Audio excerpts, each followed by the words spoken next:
Have you ever felt like you're running a marathon for someone else's attention? You're sprinting out of breath, just trying to keep up, while they barely seem to break a sweat. What if I told you the reason they're running is simply because you haven't stopped? What if the person you're chasing ran only because your feet wouldn't have stopped moving? It's a dizzying thought, isn't it?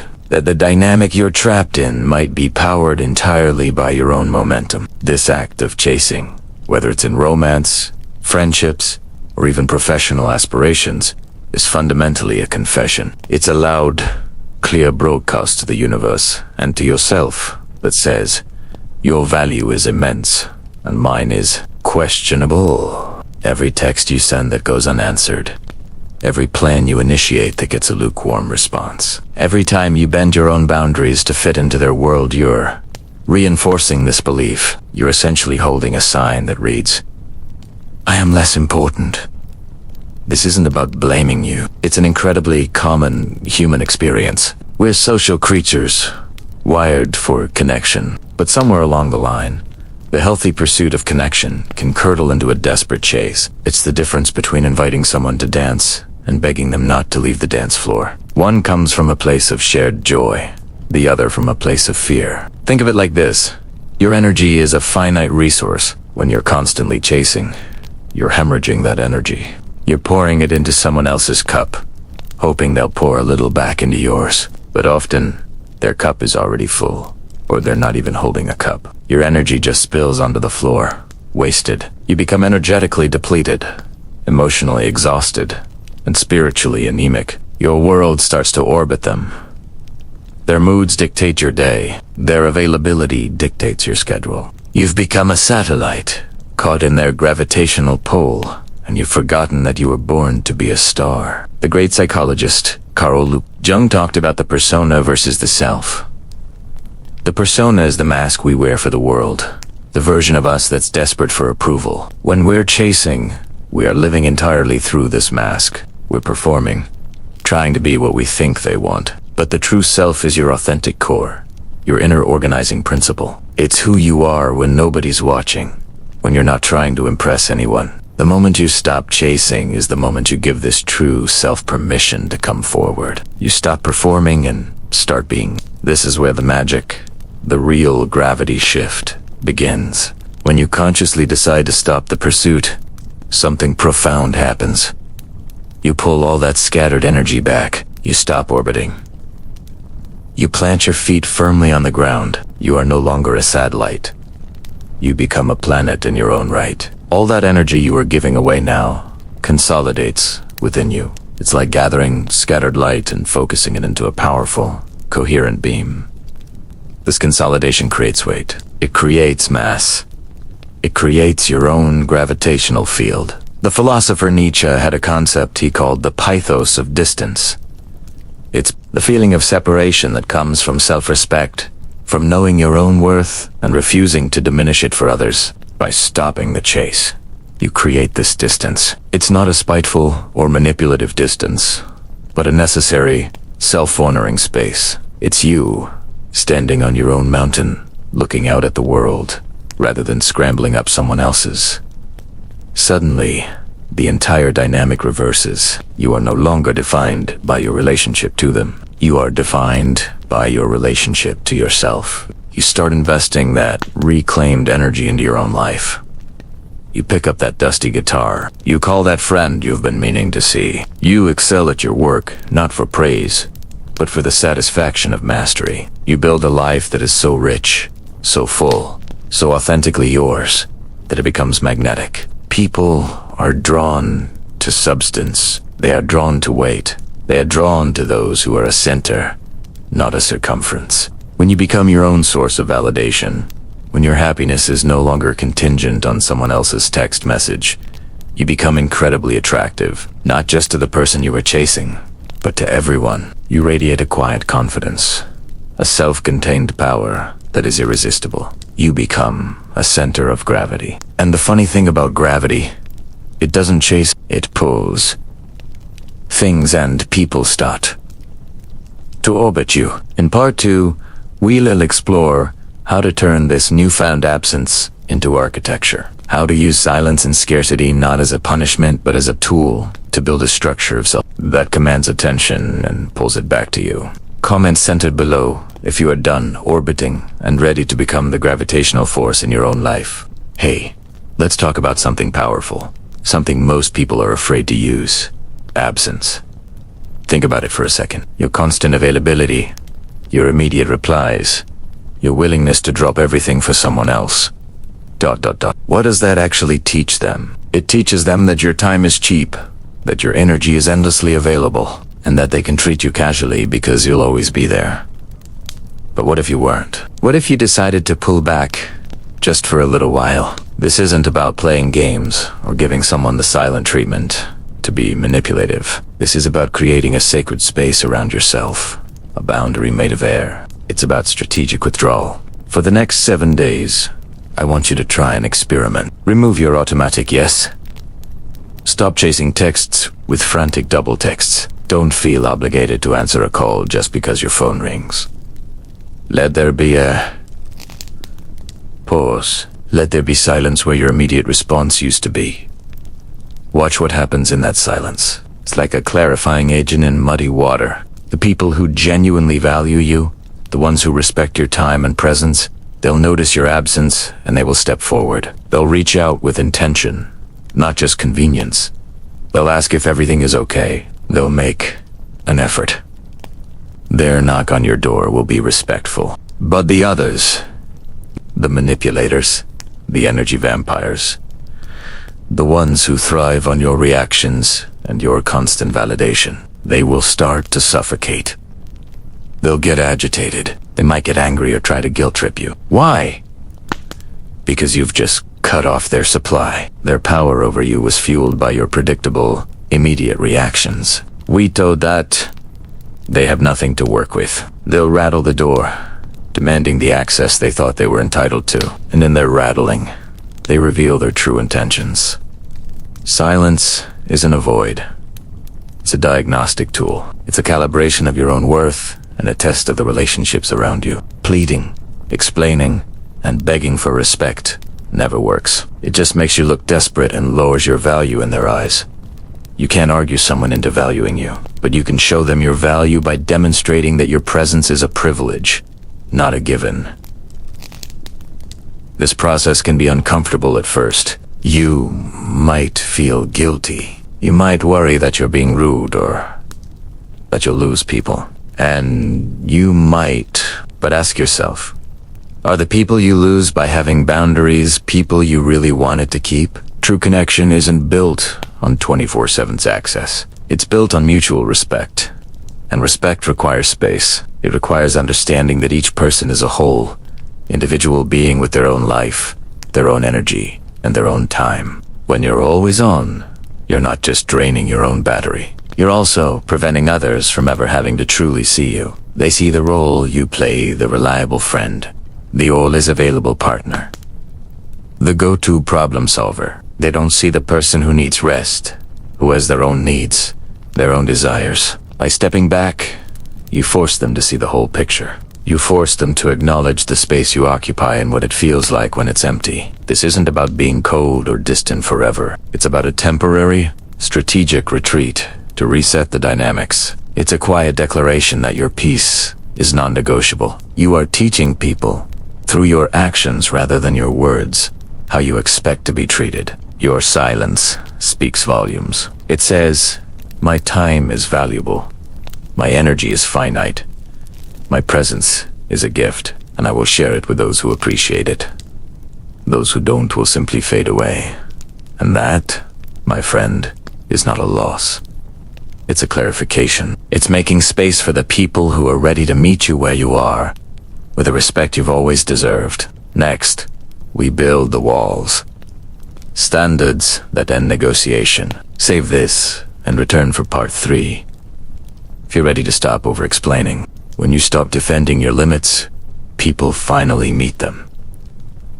Think about that for a second. How many times have you found yourself in a long, drawn-out conversation, trying to justify why you can't do something, why you need space, or why you're not available?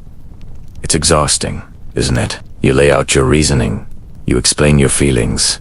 You practically write a thesis on your boundaries. And what happens? The other person starts picking it apart. They see your explanation not as a firm wall, but as a negotiation tactic. They hear your reasons and think, so if I can solve these reasons, I can get what I want.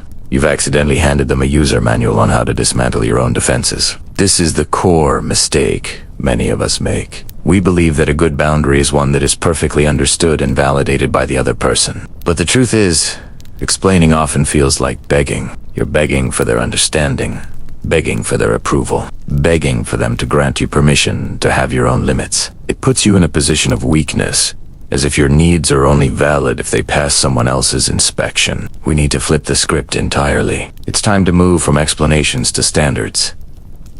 A standard doesn't beg. See this. A standard doesn't seek validation. It simply exists. So, what does this look like in practice? Let's start with your availability. Instead of saying, I can't on Tuesday, I have this thing, and then I'm tired, and Wednesday's tricky, because ... quotes. Your new standard is fixed availability. You decide when you are available for social events, calls, or favors. Maybe it's Tuesdays and Thursdays after 6 p.m. That's it. When someone asks for a time outside of that, the answer isn't a long story. It's simply, that doesn't work for me, but I'm free on Tuesday evening. You're not offering an excuse. You are stating a fact, like a business, stating its hours of operation. The store doesn't apologize for being closed at 3 a.m. It's just closed. That's the standard. Next, let's talk about communication, especially texting. Do you feel that pressure to reply instantly? That little knot of anxiety when you see a message, and do you have the energy to craft a perfect response right away? Let's dismantle that. Your new standard is slow replies by default. You are not an emergency hotline. You will get back to people when you have the time and mental space to do so. You don't need to announce this. You just do Italiano. People will learn your rhythm. The ones who respect you will adapt. The ones who throw a fit because you did unreply in 5 minutes are showing you that they feel entitled to your immediate attention. And that's valuable information, isn't it? Your standard is acting as a filter, showing you who truly respects your time and energy. This brings us to the most powerful tool in your arsenal. The word no. We've been conditioned to think no is the start of a debate. We say no, and then immediately soften it with because ...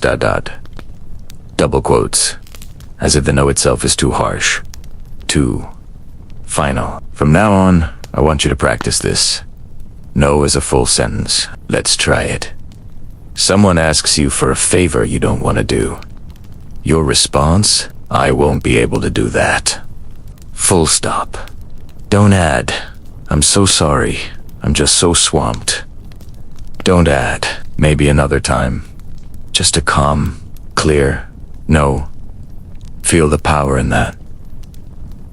Feel the space it creates. It's uncomfortable at first, because you're waiting for the pushback. But when you stand firm, with a calm, stoic energy, something amazing happens. The world adjusts. Your boundary becomes a law of nature, an undeniable fact.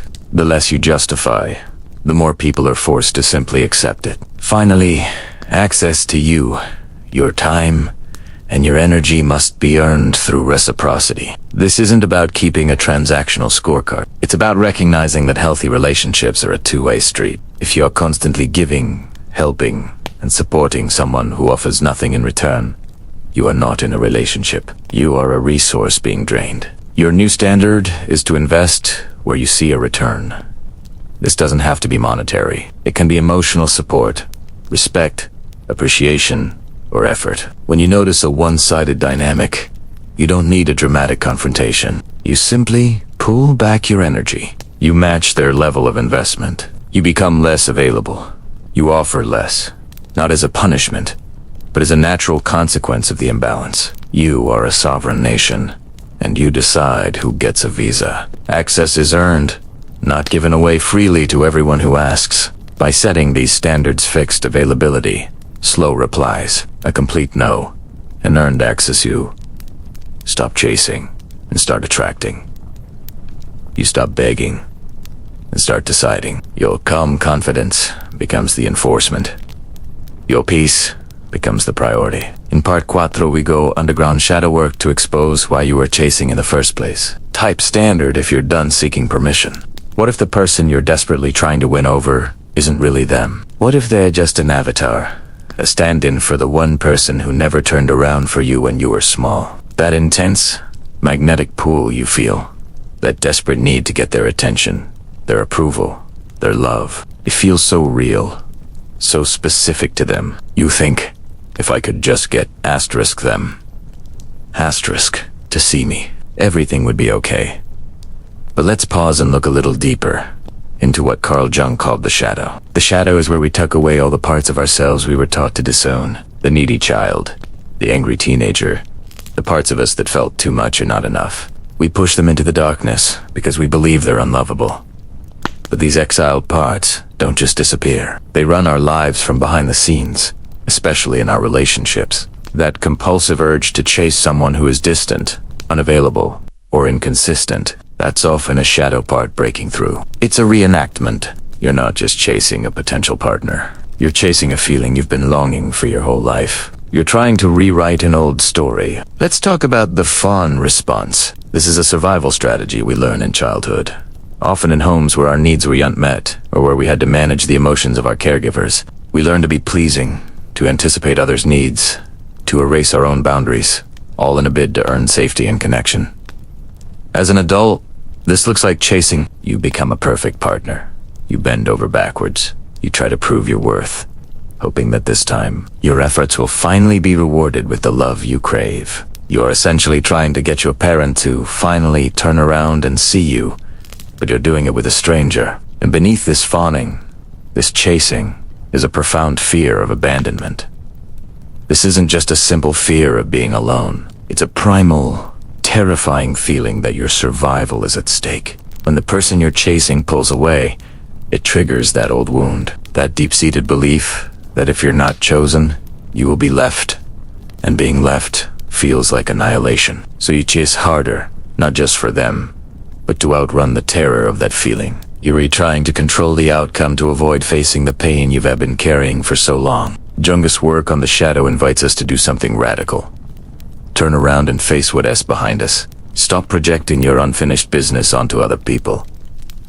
That person you're chasing, they're carrying the weight of your unhealed wounds. You've handed them the power to validate you, to rescue the part of you that feels abandoned. But it's a job they can never succeed at, because it was never theirs to begin with. The real work, the path to ending this painful cycle, is to withdraw that projection. It's time to call your power back. This means turning toward the exiled parts of yourself with compassion. It means finding that little one inside who felt unseen and saying, I see you.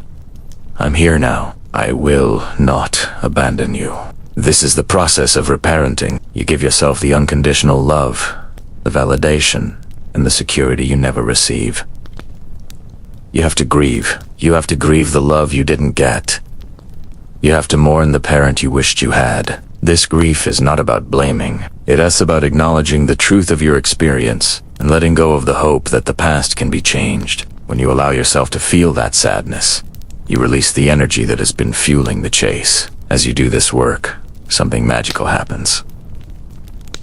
The compulsion begins to dissolve. When you meet your own needs, you no longer look to others to fill that void. When you learn to sit with the discomfort of being alone without it feeling like abandonment, you stop needing someone else's presence to feel whole. You stop seeing unavailable people as a challenge to be won and start seeing them simply as incompatible. The chase loses its power because you're no longer running from yourself. You are home. Part 5 is the sovereign return. How to re-enter relationships as chooser, not pursuer. Comment and integrate if you're ready to stop reenacting old scenes. Tired of chasing people? Tired of feeling like you're constantly fishing for attention, for respect, for a simple reply? What if I told you to stop?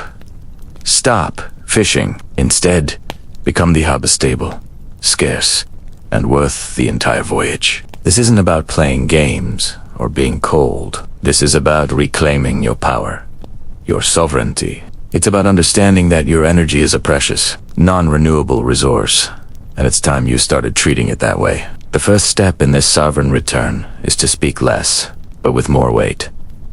Imagine your words are currency. Would you just throw your money around carelessly? Of course not. So why do we do it with our words? Our validation, our attention. From now on, your communication becomes intentional. You state what you value, what you need, and what your boundaries are, clearly and calmly. There's no need for long, pleading paragraphs. A simple, direct statement holds far more power. When you reduce the noise, every sound you make becomes significant. Your silence starts to speak volumes. It communicates self-respect. It says, my peace is my priority, and I won't disturb it for just anyone. Next, we replace pursuit with invitation. Chasing creates a desperate energy. It puts the other person on a pedestal and you on your knees. It's an unstable dynamic that will always collapse. An invitation, however, is an act of a sovereign. It says, here is my world. It is wonderful. I am extending an opportunity for you to experience it with me. Notice the difference. You are not begging them to come. You are offering a chance. You invite them for coffee. You invite them to a project. You invite them into a conversation. The key is that you are not attached to their response. If they accept, great. If they decline or are non-committal, that is also great. It's just information. Their response is not a reflection of your worth. It's a reflection of their availability, their interest, or their capacity.